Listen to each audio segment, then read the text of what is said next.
Bueno, Javier, un gusto, un placer tenerte. La verdad que espero que estos minutos, este ratito, sea para poder reflexionar sobre la Argentina, ¿no? Y sobre todo en términos económicos. Gracias, Alfredo, por la invitación. Para mí es un placer enorme y la verdad que es un gusto estar aquí. Primera pregunta, Javier, que los jóvenes y los argentinos en general se hacen. ¿El problema de la Argentina es económico, político o ambos? El problema argentino es moral. A ver, ¿qué significa Ha habido eso? todo un trastocamiento de los valores morales que se ha traducido en un modelo decadente. Es lo que yo llamo la idea del modelo de la casta. El modelo de la casta parte de una premisa que dice que donde hay una necesidad nace un derecho. El problema es que las necesidades son infinitas y los derechos alguien los tiene que pagar.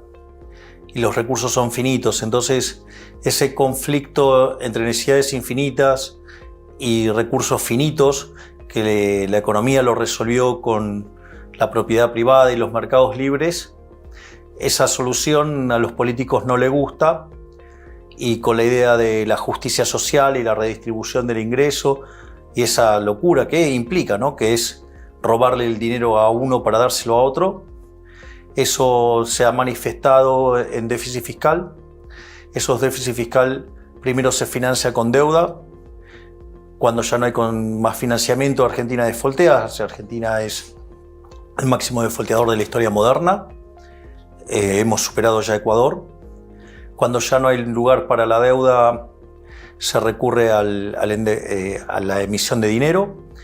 Hemos quitado 13,0 a la moneda, ya le podríamos quitar 2 más, vamos camino a 3. Argentina padece un nivel de inflación verdaderamente escandaloso. Y si no, digamos, recurren básicamente a los controles de precios, que es atacar el derecho a propiedad, o directamente a los impuestos, que es una confiscación. Por lo tanto, fíjate que todas esas medidas, en el fondo, son medidas profundamente inmorales, porque implican robar. Es decir, la deuda implica pasarle la cuenta de la fiesta a nuestros hijos, a nuestros nietos, a los chicos que no votan, a los que aún no han nacido. O lo que es la inflación, que es un robo directamente a los argentinos de bien, o los impuestos, que ya directamente es el robo de manera directa. Por lo tanto, el problema es que Argentina ha dejado de ser el país más rico del mundo para convertirse 140 al tipo de cambio paralelo, y tiene cerca de 45% de pobres, 10% de indigentes. Pensá que Argentina produce alimentos para 400 millones de seres humanos.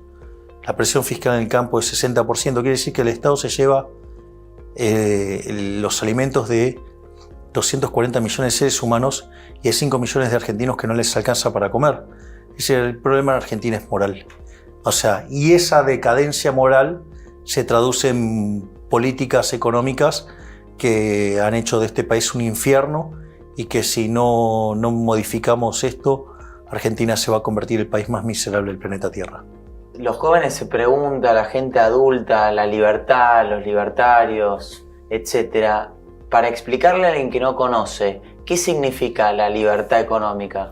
No es solo la libertad económica. O la libertad en términos económicos, como Yo, valor. digamos, ahí me parece que la mejor definición de liberalismo es la que ha dado nuestro máximo prócer de la idea de la libertad, que es el doctor Alberto Venegas Lynch hijo, que dice: el liberalismo es el respeto irrestricto del proyecto de vida del prójimo, basado en el principio de no agresión y en defensa del derecho a la vida, a la libertad y a la propiedad.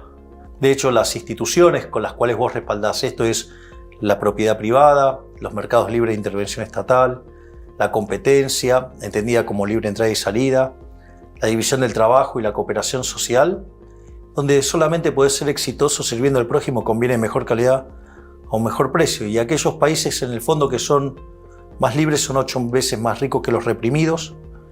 El decil más bajo de la distribución está 11 veces mejor que su par en el país reprimido. Está el doble que el 90% de la gente del país reprimido.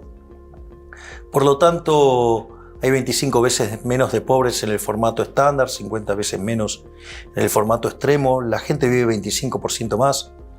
La libertad trae prosperidad, trae felicidad, trae mejores niveles de vida. No solo, digamos, es una cuestión moral, sino que además hasta podría pensarse hasta de manera utilitarista. O sea, igual lo importante es la cuestión moral, porque como dice Israel Kirzner, aun cuando el sistema fuera más eficiente en lo productivo y generara más riqueza, si estuviera construido sobre bases morales impropias no debería ser defendido. Pero justamente, ¿quién podría ponerse en contra de las definiciones que acabamos de dar sobre el sistema de capitalismo de libre empresa, ¿no? Entonces, no solo que el sistema es mejor en lo productivo, sino que además abraza un conjunto de valores morales más elevados que son en el fondo la base de la cultura occidental y que son las que nos han transformado la vida de una manera fenomenal. Pensá que hoy aquellos que están en la situación más precaria de repente tienen mejores niveles de vida que los que pudieron tener emperadores o faraones o reyes a lo largo de la historia. Entonces estamos frente a una época maravillosa y que es una tontería no aprovecharla. Lo que pasa es que la contracara de esto es que hay un conjunto de delincuentes que se aprovechan de esto, que se encargan de sembrar las ideas de la envidia, el odio, el resentimiento, que son los políticos, y que básicamente es abrazar el socialismo.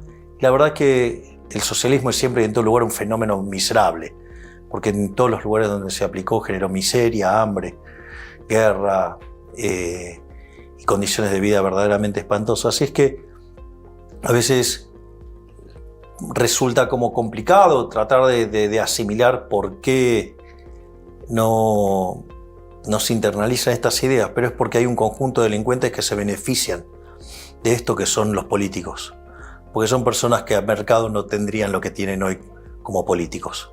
Javier, hay mucha frustración en la sociedad argentina, sobre todo de jóvenes, cuando consultan con sus abuelos, padres, y uno ve que recurrentemente la Argentina vuelve a caer, digamos, con inflación alta, con caída del salario real, crisis económicas, etc. ¿Cuál es tu solución para salir definitivamente de esta? Nosotros estamos planeando un conjunto de reformas estructurales en 3 generaciones y en paralelo una reforma monetaria y financiera que a la postre termine con el Banco Central y básicamente terminar así de una vez por todas con la inflación. En cuanto a las reformas de primera generación, nosotros estamos hablando de hacer una reforma del Estado que implique una drástica reducción del gasto público, que elimine muchísimas regulaciones y que eso permita bajar impuestos e ir a un sistema más simple de impuestos. Al mismo tiempo pensamos avanzar en una reforma laboral a ir a un sistema de seguro de desempleo. Y una vez que Argentina sea competitiva en el plano fiscal y en el plano laboral y tenga estabilizado, digamos, el nivel de precios, es decir, que se termine con la inflación, porque los políticos no son dignos de tener un banco central. Igual, digamos, el Banco Central no debería existir por una discusión de índole moral, pero más allá de eso, ahí podés abrir la economía y eso generaría un proceso de muchísimo crecimiento por una gran cantidad de años. Y eso te abriría las puertas de hacer reformas, por ejemplo, continuar con la reforma del Estado para reducir los empleados públicos, con programas de retiro voluntario, pero en una situación donde vos estás creciendo mucho, con mucha intensidad en trabajo, con aumento de la PEA, con lo cual, digamos, esas personas encontrarían trabajo. También estamos pensando para la segunda generación lo que es la reforma del sistema previsional, sin vulnerar los derechos adquiridos. Y la reforma silenciosa empezaría a tener resultados en lo que es esta segunda generación, que es la eliminación de los programas sociales, pero no porque los eliminás vos, sino porque la gente los deja. Nosotros vamos a llevar el número de ministerios a 8. Vamos a tener el Ministerio de Economía, Relaciones Exteriores, Infraestructura, Capital Humano, Defensa, Seguridad, Justicia y Ministerio del Interior. En el Ministerio de Capital Humano se van a concentrar las actividades vinculadas a lo que tiene que ver con la niñez, con la salud, con la educación y con la integración con el trabajo. De modo tal que es toda una parte de mucho trabajo. Por eso lo llamamos las reformas silenciosas y que recién los resultados se van a ver más adelante, porque creer que el problema de los programas sociales o de los empleados públicos se puede resolver de manera instantánea, eso es mentirle a la gente. Y bueno, ya después, una vez que uno está en esta lógica, ya puede ir hacia las reformas más avanzadas en términos de salud, educación y seguridad. Obviamente esto es un programa de crecimiento sustentado sobre la idea de la convergencia y que Argentina en 35 o 40 años podría alcanzar a los Estados Unidos en dinámica, pero como notarás es algo que excede a la tarea de un grupo, ¿no? Nosotros sinceramente no estamos pensando en ir más allá de los límites de la política, es decir, serán 4 años, serán 8 y después me retiraré.